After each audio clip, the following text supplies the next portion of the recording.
Debate live में आज बात लोकसभा चुनाव के चौथे चरण की, ये समझने की कोशिश की किस तरीके के मुद्दे इस चौथे चरण में नजर आते हैं और वो कौन सी पॉलिटिकल पार्टी हैं जिनकी चुनौतियां बढ़ती दिखती हैं या फिर जिनको राहत मिलती नजर आती है। हमारे साथ खास पैनल जुड़ रहा है। हमारे साथ मनोज गैरोला जी, आप एडिटर इन चीफ है न्यूज नेशन नेटवर्क के। हमारे साथ वरिष्ठ पत्रकार एनके सिंह सर जुड़ चुके हैं। हमारे साथ एक और वरिष्ठ पत्रकार राहुल देव सर जुड़ चुके हैं। हमारे साथ वाराणसी से हमारे वरिष्ठ सहयोगी विकास चंद्रा जुड़ रहे हैं। थोड़ी देर में प्रधानमंत्री नरेंद्र मोदी वाराणसी में रोड शो करेंगे।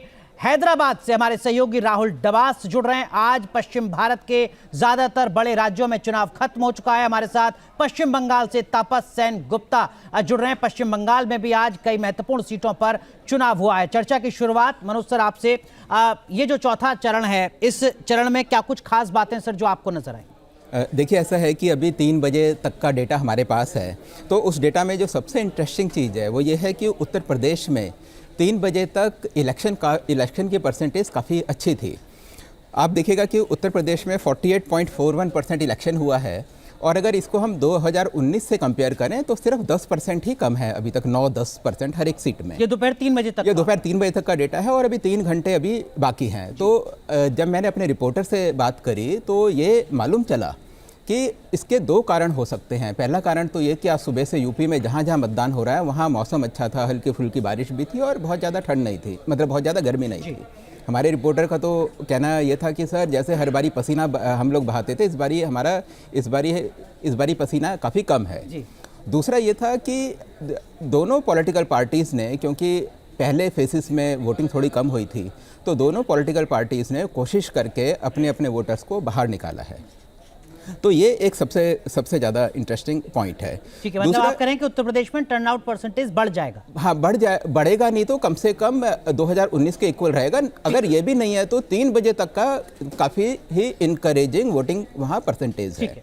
और दूसरा जो चीज़ है वो ये है कि महाराष्ट्र, अगर हम महाराष्ट्र को देखें तो महाराष्ट्र में जिस तरीके से शिवसेना टूटी थी, जिस तरीके से एनसीपी टूटी थी, तो ऐसा लगता था कि वहाँ लोगों को गुस्सा होगा और क्योंकि ये टूटने के पीछे बीजेपी का बहुत बड़ा रोल था, तो हो सकता है कि लोग बाहर ज़्यादा तादाद में निकलें और गुस्से में या तो बीजेपी के अगेंस्ट वोट करें या फिर जब एनसीपी टूटी तो अजित पवार के अगेंस्ट हो सकता है गुस्सा हो या एकनाथ शिंदे के अगेंस्ट गुस्सा हो।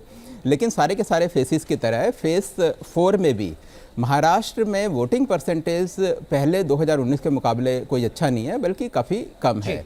तो ये देखते हुए लगता नहीं है कि कोई ऐसी बात हो, या अगर हो सकता है हो, लेकिन वोटिंग परसेंटेज जो है उसमें ये चीज़ अगर जो एक्सपेक्ट करते हैं कि ऐसे टाइम पे वोटिंग परसेंटेज ज़्यादा हो तो वो वोटिंग परसेंटेज ज़्यादा नहीं है। तो लेकिन पश्चिम बंगाल अभी भी अपवाद बना हुआ है। पश्चिम बंगाल में पिछले चरणों की तरह इस चरण में भी वोटिंग परसेंटेज ठीक ठाक चल रहा है। हाँ, वोटिंग परसेंटेज ठीक ठाक चल रहा है, लेकिन अगर 3 बजे तक का डेटा देखें हम तो 3 बजे तक भी 2019 में जो वोटिंग परसेंटेज था उसके मुकाबले 20% कम है। काफ़ी जगह में 20% कम है, काफ़ी जगह में 15 से 16% कम है।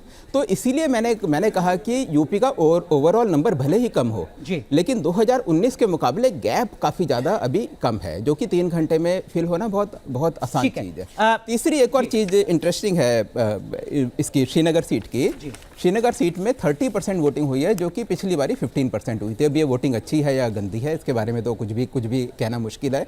पिछली बारी से कंपेयर करें तो अच्छी है, लेकिन ओवरऑल देखें तो काफ़ी कम। बिल्कुल, हालांकि श्रीनगर में 35 साल के बाद ऐसा हो रहा है कि किसी पॉलिटिकल पार्टी ने बंद का ऐलान नहीं किया। 370 के बाद वोट डाले जा रहे हैं, तो अपने आप में ऐतिहासिक कई मायनों में। राहुल, आज इस चौथे चरण के साथ ही जो दक्षिण के राज्य हैं, बड़े राज्य, वहां पर चुनाव अब खत्म हो चुका है। किस तरीके के मुद्दों का सबसे ज्यादा जोर दक्षिण के राज्यों में आपको नजर आता है? वो राज्य हैं जहां पर भाजपा और कांग्रेस के अलावा बाकी दलों की काफी ज्यादा मजबूत स्थिति है। राहुल, देखिए अनुराग, अगर दक्षिणी राज्यों की बात करें, खासतौर पर तेलंगाना की, आंध्र प्रदेश की बात करें, ये वो जगह हैं जहां पर बीजेपी को गेन की उम्मीद है, क्योंकि अगर मध्य प्रदेश हो, गुजरात हो या उत्तर प्रदेश हो, यहाँ पर मैक्सिमम सीट बीजेपी के पास थी। ऐसे में अगर वहाँ लॉस होता है तो उस लॉस की भरपाई करने के लिए दक्षिणी राज्य हैं। बीजेपी के लिहाज से अगर बात करें, हैदराबाद में 3 दिन पहले प्रधानमंत्री आते हैं, 2 दिन पहले गृह मंत्री आते हैं, अमित शाह और नरेंद्र मोदी दोनों यहाँ पहुँचते हैं। तो इसका अर्थ ये है कि जो 4 सीटें हैं 17 में से बीजेपी के पास तेलंगाना में और आंध्र प्रदेश में भी अच्छी स्थिति नहीं है, वह दोनों में इजाफा कैसे हो सकता है। वोटिंग परसेंटेज की बात कर लेते हैं। अगर आंध्र प्रदेश की बात करें तो वहां वोटिंग परसेंटेज बेहतर है, लेकिन वहां हिंसा भी नजर आई थी।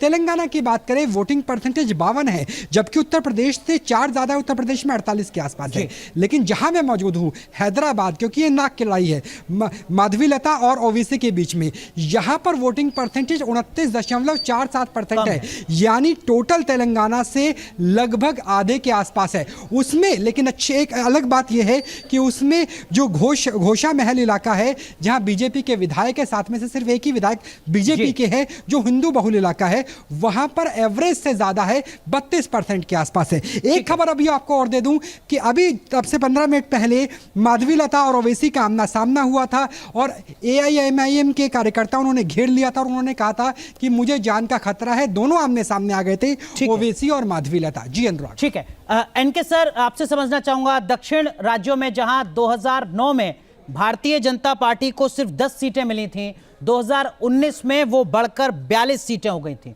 इस चौथे चरण में 96 कुल सीटें हैं। क्या आपको लगता है कि जो बात राहुल कह रहे हैं उसमें काफी हद तक दम है? दक्षिण में भारतीय जनता पार्टी के लिए संभावना बहुत ज्यादा हो सकती है, खासकर जैसे आंध्र प्रदेश उदाहरण के तौर पर चंद्रबाबू नायडू एक बार फिर बीजेपी के साथ हैं, पवन कल्याण उनके साथ हैं, YSR का हो सकता है कि एंटी इनकम्बेंसी का कोई फैक्टर हो।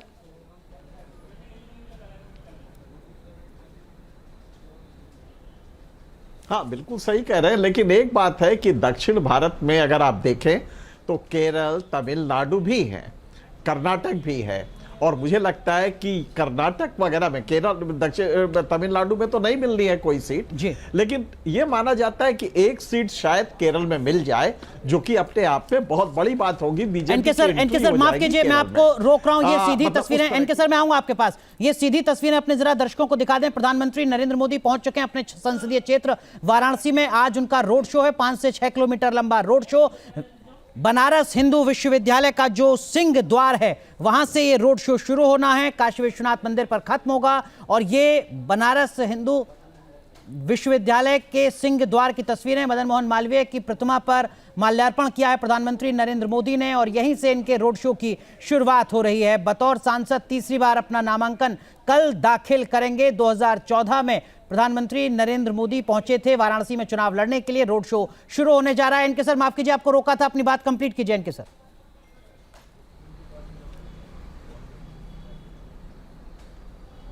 तो इसमें बहुत सीधी सी बात है कि ये रीजनल फोर्सेस का वर्चस्व इस इलाके में रहा है। आप आंध्र तेलंगाना दोनों ले लें, इसमें रीजनल फोर्सेस का आप सोचिए, YSR कांग्रेस को 22 सीटें अगर मिलती है तो ये कोई साधारण बात नहीं है। और सबसे बड़ी बात है कि लोकसभा चुनाव में रीजनल फोर्सेस को ज्यादा 2014 के मुकाबले ज्यादा परसेंटेज वोट का रहा।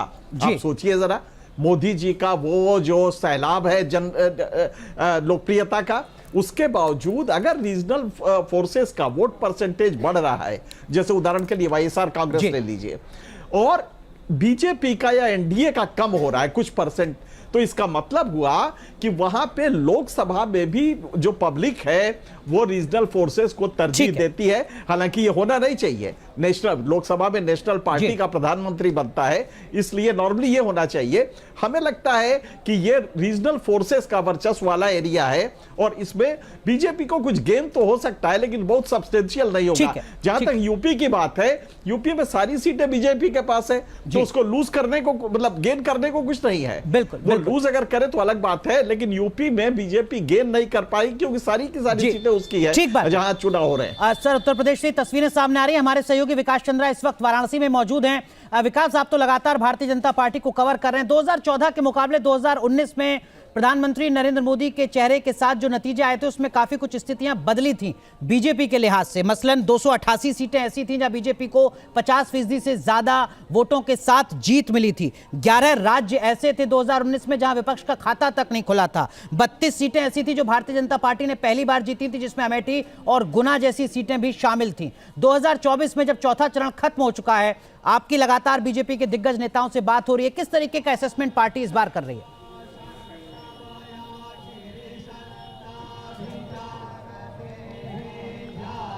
देखिए, अगर बीजेपी की बात की जाए तो बीजेपी इस आत्मविश्वास में भरी हुई है कि जो 2019 का परिणाम था उस रिकॉर्ड को 2024 में हम तोड़ने जा रहे हैं। यही वजह है कि देखिए 400 पार का नारा बीजेपी की तरफ से दिया गया और खुद बीजेपी अपने लिए 370 पार का नारा दिया था और उसी नारे को छूने के लिए, यानी जो टारगेट है उसको अचीव करने के लिए बीजेपी ने अपनी पूरी जान लगा दी है। तो आप देखें कि चाहे वो प्रधानमंत्री नरेंद्र मोदी हो या अमित शाह हो, पार्टी के अध्यक्ष जेपी नड्डा हो या दूसरे नेता हो जिनको चुनाव प्रचार में स्टार बनाया गया है, सारे लोगों ने अपनी पूरी ताकत लगा दी और प्रधानमंत्री नरेंद्र मोदी के जो पहले कार्यक्रम तय किए गए थे रोड शो के और रैलियों के, उसको दुगुना कर दिया गया और लगातार प्रधानमंत्री धुआंधार प्रचार अभियान चला रहे हैं ताकि 2019 का रिकॉर्ड 2024 में टूटे, अगर न टूटे तो कम से कम 2019 में जितनी सीटें बीजेपी को मिली थी और एनडीए के पास आई थी उससे एक भी कम ना हो, ताकि अगर एक भी सीट कम हो जाएगा तो विरोधी पार्टियों को एक कहने का मौका मिल जाएगा कि मोदी का मैजिक चला नहीं और मोदी का जादू अब खत्म हो रहा है। तो इसलिए पूरी ताकत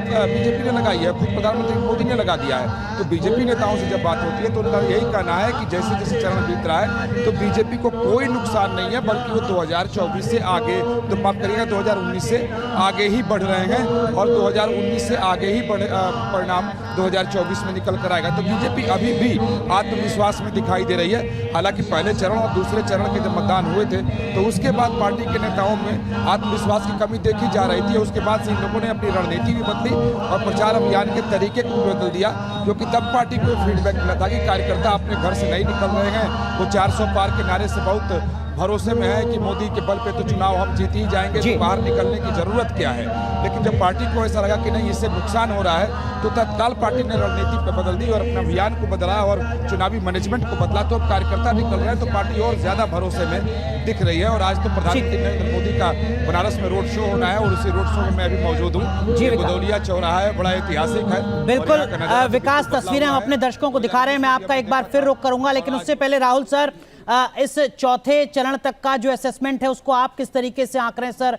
किसका पड़ला ज्यादा मजबूत आपको नजर आ रहा है? किसकी मुश्किलें, किसकी चुनौतियां ज्यादा बढ़ती आपको दिख रही हैं? राहुल सर देखिए, जब तक सारे मतदान के पूरा प्रतिशत ना आ जाए, कोई उसके आधार पर या 3 बजे तक के मतदान के आधार पर भविष्यवाणी करना तो ठीक नहीं होगा, मैं तो नहीं करूँगा।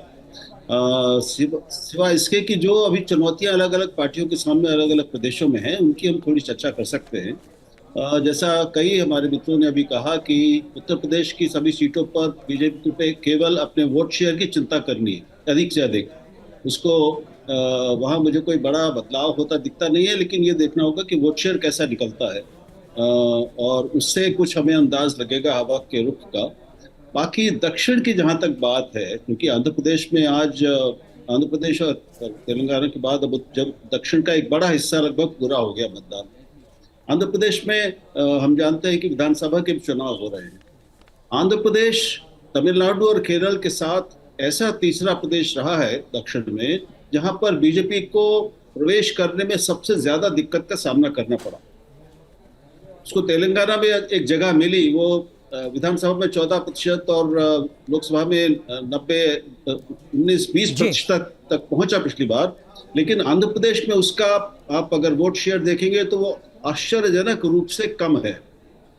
4% था, उससे घटकर वो 1.कुछ% आ गया जी। तो वहां पर एक जो आंध्र प्रदेश की राजनीतिक संस्कृति की विशेषता है वो ये है, वैसे तो दोनों जगह की है, लेकिन जो तेलंगाना में उसको रास्ता मिला अंदर आने का, वो इसलिए मिला कि वहां पर पीआरएस कमजोर हुआ, उसके खिलाफ एंटी इनकम्बेंसी काफी रही और उससे बीजेपी को आने का एक मौका मिल गया जी। लेकिन आंध्र प्रदेश में ऐसा नहीं हुआ। आंध्र प्रदेश में राजनीति अब भी वहां पर 2 प्रमुख टीडीपी यानी चंद्रबाबू नायडू और उनके बीच में रही है, वाईएसआर सीपी के बीच में रही है। तो अब एक नई जन कल्याण जनसेवा पार्टी आई है, पवन कल्याण की, तो एक नया गठबंधन बना है। अब ये देखना होगा कि इस गठबंधन को कितना समर्थन मिलता है और उसमें बीजेपी का वोट शेयर क्या होता है, ठीक है, ये भी देखना रोचक होगा। बिल्कुल बिल्कुल। तो तपस मैं आपके पास आऊंगा, लेकिन उससे पहले एनके सर, आंध्रा से जुड़ा एक सवाल कांग्रेस पार्टी के लिहाज से। आंध्रा जो कांग्रेस पार्टी का गढ़ था, वाईएसआर जो सबसे बड़े स्तंभ थे कांग्रेस पार्टी के, कांग्रेस पार्टी जो ये दम भरती थी, दावा करती थी कि देखिए हमने अलग स्टेट बना दिया तेलंगाना, वही आंध्र प्रदेश कांग्रेस ने खो दिया।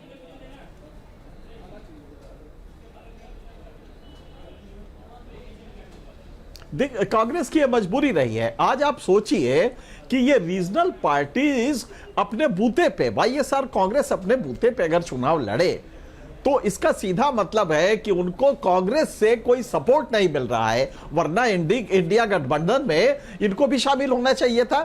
और यही वो फंडामेंटल कमजोरी है जिसपे कि कांग्रेस अपने जो छोटे एलाइज है, या तो वाईएसआर कांग्रेस चूंकि उन्हीं का पैदा किया हुआ है, उसके पिताजी पूरी जिंदगी चीफ मिनिस्टर रहे हैं कांग्रेस के, तो ऐसे में अगर उसको भी अपने साथ नहीं ले पाई है तो कांग्रेस की कमजोरी रही है। और दूसरी, आज आपने अभी अपने बुलेटिन में इसके पहले कहा था कि तेज प्रताप ने एक कार्यकर्ता को मारा, तो ये सब मैसेजेस जो जा रहे हैं ये बहुत नेगेटिव है। यहाँ पे आप में स्वाति मालीवाल का मैंने सुना है कि अभी वहां पे उनके साथ भी कुछ बदसलूकी हुई है चीफ मिनिस्टर के घर पे। तो ये सब चीजें जो हो रही हैं, इसको कांग्रेस को ब्लॉक करना पड़ेगा। जनता चाहती है विकल्प, लेकिन अगर कांग्रेस इतना रैमशैकल, इतना लुंज पुंज विपक्ष लाएगी तो मुझे लगता है कि जनता उदासीन हो जाएगी। सर, तपस के पास चलते हैं। पश्चिम बंगाल में तपस हमारे सहयोगी जुड़े हुए हैं। तपस, 2019 में 3% वोट और 4 लोकसभा सीटों का ही फासला था टीएमसी और बीजेपी के बीच में। आज बहुत हैवीवेट की किस्मत का फैसला दर्ज हुआ ईवीएम में। किस तरीके का मुकाबला 24 में नजर आ रहा है? जी देखिए, 24 में आज की अगर चरण की बात करें तो कांटे की मुकाबला है। अगर बीजेपी और तृणमूल की बात की जाए तो एक तो कृष्णनगर में महुआ मैत्रो और वहाँ की राजमाता अमृता राय जो बीजेपी की उम्मीदवार हैं। खासकर दूसरे छोर पर अगर देखा जाए यूसुफ पठान तृणमूल कांग्रेस के उम्मीदवार और अधीर रंजन चौधरी, जिनका पिछले 15 सालों से कह सकते हैं कि बहरमपुर में उनका वर्चस्व चलता था, लेकिन इस बार टीएमसी ने एक ट्रम्प कार्ड खेला है यूसुफ पठान को पिच करके। और हमें मालूम है कि बहरमपुर का एक बड़ा हिस्सा जो है वो मुस्लिम बहुल है, माइनॉरिटी डोमिनेटेड है, और ममता बनर्जी के पक्ष में हमेशा माइनॉरिटी वोट बैंक रहा है। वहाँ एक माइनॉरिटी कैंडिडेट को पिच करके कहीं ना कहीं अधीर रंजन चौधरी को एक सीधा जो चैलेंज है वो दिया गया है तृणमूल कांग्रेस को, क्योंकि अधीर रंजन चौधरी पिछले कुछ हफ्तों से जिस तरीके से अपना आपा खो रहे थे रैलियों में, जिस तरीके से बर्ताव कर रहे थे विरोधियों के खिलाफ मीडिया के साथ, ये साफ था कि एक प्रेशर में है। और तीसरा है एक तरफ कीर्ति आज़ाद तो दूसरे छोर पर आपका दिलीप घोष। हमने पिछले 3 चरणों में देखा है कि लगभग पश्चिम बंगाल में शांतिपूर्ण तरीके से चुनाव हुआ है, लेकिन ये चौथे चरण में हम वही पुराने पश्चिम बंगाल की चुनाव प्रक्रिया को फिर से दोहराते हुए देख रहे हैं। दिलीप घोष पर 3 बार उन्हें रोका गया, एक बार जानलेवा हमला हुआ, पथराव किया गया उनके गाड़ी पे, उनके गाड़ियों के शीशे टूटे, उनके 2 सिक्योरिटी ऑफिशियल्स लहूलुहान हुए, दोनों का अस्पताल ले जाया गया। और इस समय अलग अलग जगहों से बहरमपुर और बर्धमान के अलग अलग जगहों से हिंसा की खबरें हैं। कुल मिला के कह सकते हैं कि इन बाधाओं के बाद भी लोग बढ़ चढ़कर इस पर्व में हिस्सा लिए। ये बड़ी बात है कि मतदान का प्रतिशत लगातार बना हुआ है। लेकिन मनोज सर, पश्चिम बंगाल, उड़ीसा, तेलंगाना, महाराष्ट्र और आंध्र प्रदेश भी, क्या आपको लगता है कि ये 5 स्टेट्स वो हैं जहां भारतीय जनता पार्टी को काफ़ी ज़्यादा संभावना नजर आ रही होगी? हाँ, देखिए ऐसा है कि जहाँ तक उड़ीसा की बात है तो उन्हें लगता है कि इस बार उड़ीसा में बीजेपी काफ़ी गेन करेगी। जो सर्वे हैं वो सारे सर्वे का यही कहना है। लेकिन अगर हम बाकी जगह जैसे बंगाल में भी काफ़ी टफ फाइट है, लेकिन महाराष्ट्र के बारे में हम ऐसा नहीं कह सकते, क्योंकि महाराष्ट्र के बारे में बीजेपी भले ही एस्पायर करे कि उनकी सीटें बढ़ें, लेकिन जिस तरीके से वहाँ शिवसेना टूटी, जिस तरीके से वहाँ एनसीपी टूटी, तो उसका तो लोगों का रिएक्शन क्या होगा? लोगों का रिएक्शन अभी तक सामने नहीं कुछ है। अगर हम देखें तो पिछले फेस में बारामती में जहाँ की शरद पवार और अजीत पवार दोनों इनडायरेक्टली आमने सामने थे, वहाँ भी वोटिंग परसेंटेज काफ़ी ज़्यादा कम था। तो इसलिए ये जो इसमें उड़ीसा को छोड़ के बाकी स्टेट वो हैं जहाँ की बीजेपी के लिए फ़ाइट काफ़ी ज़्यादा टफ है। और अगर हम आंध्र प्रदेश की बात करें तो आंध्र प्रदेश में जैसे राहुल जी ने अभी कहा था कि वहाँ बीजेपी का वोटिंग परसेंटेज 1% से भी कम था, उसी तरीके से कांग्रेस का जो वोटिंग परसेंटेज है वो भी करीब इतना ही है। तो वहाँ ये वो पार्टीज़ हैं जहाँ की जो कि ये वो स्टेट्स हैं जहाँ की रीजनल पार्टीज़ का डोमिनेशन है। और बड़े हैरानी की बात है कि अगर मैं पिछले इलेक्शन का जब मैंने डेटा देखा तो जिस तरीके जो पैटर्न वहाँ लोकसभा में होता है वोटिंग का, वही पैटर्न वहाँ पर विधानसभा में भी होता है। वोटिंग परसेंटेज अगर आप देखें तो टीडीपी का जितना लोकसभा में था उतना ही उसका विधानसभा में था, और जितना उसका और लेकिन अगर हम उड़ीसा देखें तो वोटिंग पैटर्न लोकसभा और विधानसभा में अलग होता है, दिल्ली में जैसे अलग होता है। तो मेरे को लगता है कि अगर हम स्टेट की बात करें तो जो भी वहाँ लोकसभा में जिसको भी वहाँ ज़्यादा सीट मिलेंगी तो विधानसभा में भी सरकार उसी की बनेगी, और बीजेपी वहाँ एक बहुत ही माइनर फैक्टर है। विकास का रुख करते हैं। विकास वाराणसी में मौजूद है। विकास, अभी हम देख रहे थे आपके कुछ जो प्रशंसक हैं वो आपके साथ थे, मुस्कुरा रहे थे, आपसे बात कर रहे थे। अभी उत्तर प्रदेश में लगभग आधी लोकसभा सीटों पर वोट डाले जाने बाकी हैं। वाराणसी में तो आखिरी चरण में ही वोट डाले जाने। प्रधानमंत्री का जो सक्रियता है, जिस तरीके से वो लगातार रोड शो कर रहे हैं, रैलियां कर रहे हैं, लोगों से मिल रहे हैं, और आज वाराणसी में उनका रोड शो है, कल उनका नामांकन है, अगले 3 चरणों में इसका क्या कुछ असर आपको नजर आता है? विकास, जरा तस्वीरें भी दिखाइए और अपना विश्लेषण भी।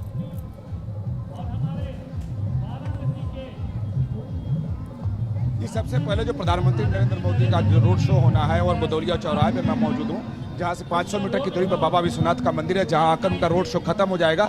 देखिए वहाँ प्रधानमंत्री नरेंद्र मोदी के स्वागत के लिए जो वेद पाठी बटुक होते हैं अन्नपूर्णा मठ मंदिर के, वो सारे बटुक यहाँ बैठे हैं जो षष्ठी वाचन करेंगे, मंगल वाचन करेंगे और प्रधानमंत्री नरेंद्र मोदी का इस चौराहे पर स्वागत करेंगे, यानी विश्वनाथ मंदिर जाने के पहले। तो ये देखिए कि दर्जनों की संख्या में यहाँ जो गुरुकुल में पढ़ने वाले विद्यार्थी हैं और यहाँ पर मौजूद हैं, और अन्नपूर्णा मठ मंदिर के सभी बटुक हैं, और ये लोग उनका प्रधानमंत्री का स्वागत करेंगे। और इस तरीके से 100 मंच बनाए गए हैं प्रधानमंत्री नरेंद्र मोदी के स्वागत के लिए। और 2019 में जिस तरीके से प्रधानमंत्री नरेंद्र मोदी ने रोड शो किया था, उसके रिकॉर्ड को खुद ही बीजेपी इस बार तोड़ना चाहती है, और उन्हीं रास्तों से प्रधानमंत्री करेंगे इस बार रोड शो जो 2019 में उन्होंने किया था। और उसी रास्ते पर प्रियंका गांधी ने भी रोड शो किया था, क्योंकि बनारस की सबसे ज्यादा घनी आबादी उसी रास्ते पर है, यानी जो लंका से यानी बीएचयू के गेट से चलेंगे और बाबा विश्वनाथ के मंदिर तक आएंगे, और यहाँ से सीधे वो मंदिर चले जाएंगे। अब रहा सवाल कि लगातार प्रधानमंत्री देश भर में घूम घूम करके राजनीतिक जनसभाएं कर रहे हैं, रोड शो कर रहे हैं, उसके जरिए जोश भरने की कोशिश कर रहे हैं। और पूरे इस चुनाव को देखें तो बीजेपी हो या एनडीए हो, जितने भी उसके घटक दल हैं, सबको भरोसा सिर्फ प्रधानमंत्री नरेंद्र मोदी के चेहरे पर ही है। और जो टारगेट लेकर बीजेपी पहले चरण से चली, उस टारगेट पर अगर ऑन रिकॉर्ड बात की जाए तो बीजेपी उसी पर अड़ी हुई है। अगर उत्तर प्रदेश की बात की जाए तो बीजेपी का दावा है कि जो विकास, माफ कीजिए आपको रोक रहा हूं। मनोज सर, फाइनल कमेंट बहुत संक्षेप में। प्राइम मिनिस्टर के रोड शो से आज यूपी में कुछ कार्यकर्ताओं में ज्यादा उत्साह बढ़ेगा? बहुत संक्षेप में। हाँ, और अभी देखिए कि जो बाकी जो फेसेस हैं, फेज 5 और फेज 6, ये वो एरिया है जहाँ की आज के रोड शो का काफ़ी ज़्यादा इम्पैक्ट होगा। ये वाराणसी और उसके आसपास की सारी सीटें हैं। बिल्कुल, बहुत बहुत शुक्रिया आप सभी का जुड़ने के लिए डिबेट लाइव में, और आज के चौथे चरण के मतदान का मतलब क्या है ये समझाने के लिए तस्वीरें में अपने दर्शकों को दिखा रहे हैं। प्रधानमंत्री नरेंद्र मोदी के रोड शो से जुड़ी हर एक अपडेट आप तक पहुंचाते रहेंगे डिबेट लाइव में। आज के लिए बस इतना ही।